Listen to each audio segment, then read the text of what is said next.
Okay, by now the internet algorithm has almost certainly served you the magnificently mad, polka-dotted, microtonal math rock chaos that is Angine de Poitrine, a French-Canadian duo who have taken the internet by storm, and rightly so after this fantastic live session on KEXP.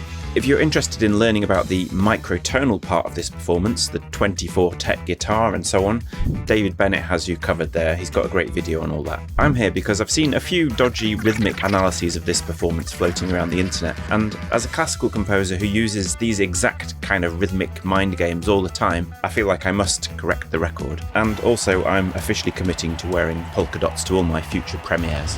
For all their wildness, ADP do operate under one rhythmic constraint, and that is their use of a loop pedal. As a result, all of the tracks discussed here fit within one loop length, which remains unchanged throughout the track. And yes, I really mean that. Even through all the madcap changes of time signature, the loop length remains unchanged. The first track, Sarniezz, lulls you into a false sense of security. It starts off in a relatively straightforward 12/8 time. The loop length is 48, so 4 bars of 12/8. Essentially 4 main beats with subdivisions of 3 rather than the usual 2. There's a kick on the 1 and the 3, and the snare on the 2 and the 4. Nothing particularly outrageous. This breakdown is the first crack in the illusion. The stabs hit throughout the repeating 2-bar phrase at places that deliberately disrupt the sense of the beat. This one in particular really is a visceral stab, fracturing the bar into a 7 and a 5. But under this aggressive surface, nothing has changed yet. We're still playing in plain old 12/8. Suddenly, the entire groove shifts. We're now in 4/4, and yes, despite what I said about the loop length remaining unchanged, time signatures are all about the feel, and this does really feel like 4/4. So how does that work with the loop pedal? Well, it's mathematics. It's mathematics, numbers, ideas. The old 8th note represented by the triangles here becomes a quarter note, and what was 4 bars of 12/8 now becomes 12 bars of 4/4. The loop length remains identical, they simply painted a completely different time signature over the top of it.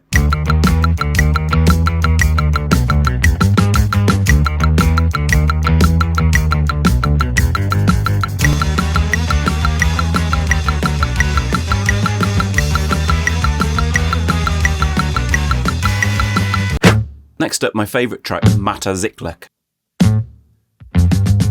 The guitar stabs at the opening are deliberately confusing. We probably assume that they're the downbeat. The added fills only confuse matters. I'll tell you for free that this is in 5/8, but see if you can figure out where the 1 is by working out where those stabs sit within the bar.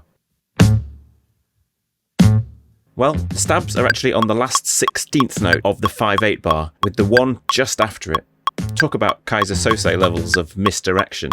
Don't believe me? Well, let's follow it through until the guitar lick comes in.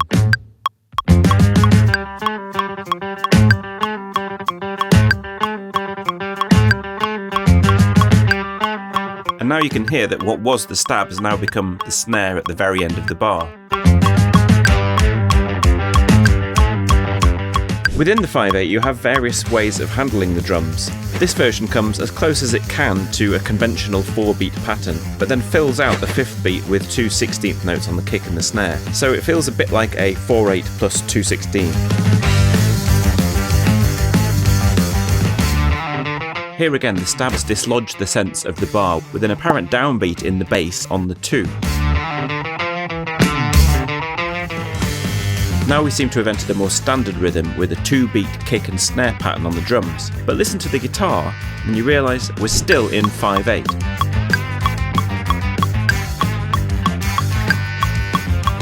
The 2-beat drum pattern gets out of phase with this, so every second bar it starts the bar on a snare instead of the kick, but then every 2 bars it resynchronizes, often adding a little fill for emphasis. This kind of out-of-phase rhythm is one of my favourite techniques, which actually dates back over 100 years. Here it is in Stravinsky's The Soldier's Tale. You can see it here if you follow the bass line, which repeats a 2-beat pattern, just like the kick and the snare pattern, but you can see all the time signatures are changing all over the place above it.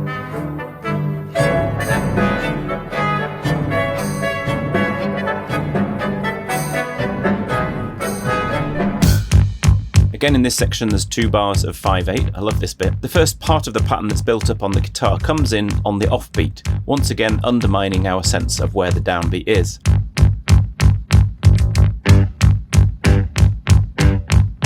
An offbeat start to a 5/8 bar is just so oof. So then when the second interlocking pocketing part comes in on the downbeat, it's very satisfying.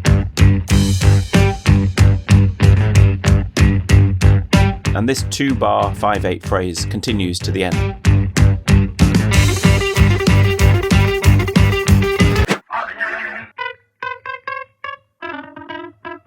The Fabienk groove is in 7/8, and at the opening it has 2 lots of a 2-bar phrase. But as with Zyklek, the opening tricks us with a pattern that's really hard to feel the 1, even when you know where it is. The notation shown here is incorrect.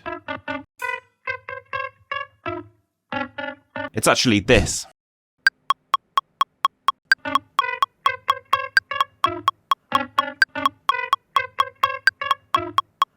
It's quite hard to sing back this riff even when the true bar line has been established.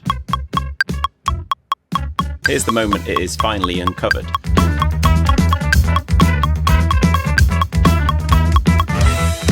And from here things get a lot easier. As with Zyklek, we again hit a regular sounding 4/4 groove, 3 bars of 4/4 with a 2/4 thrown in at the end. But once again, these are just a reframing of the 7 pattern. 2 times 14 quarter note pattern is the same length as our original 4 times 7 eighth notes. What is it? It's mathematics, numbers, ideas.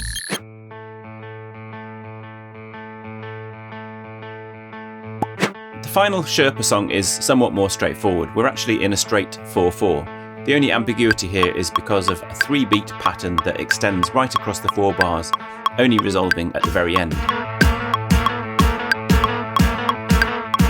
By the way, I'm not sure why people assume these are 2 blokes. I'm pretty sure those are women's feet.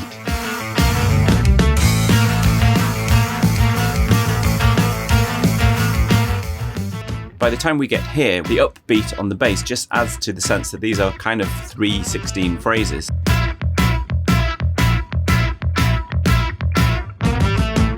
And if things weren't so tied up in the loop pedals setup, I suspect they might actually have modulated here to a 3/16 pattern. But 3s don't fit into a loop length of 32, so no can do. So that's pretty much it for this performance. It's interesting that 3 of these tracks, including the most mathematically wild ones, Zyklek and Fabienk, are from the new Volume 2 album, which has far more of this math rock approach than Volume 1. So I hope the band will learn the lesson that if you really want to go viral on TikTok, you need not just crazy polka dot costumes, you also need to break out the heavy maths. Thank you so much for watching, and I'll see you next time.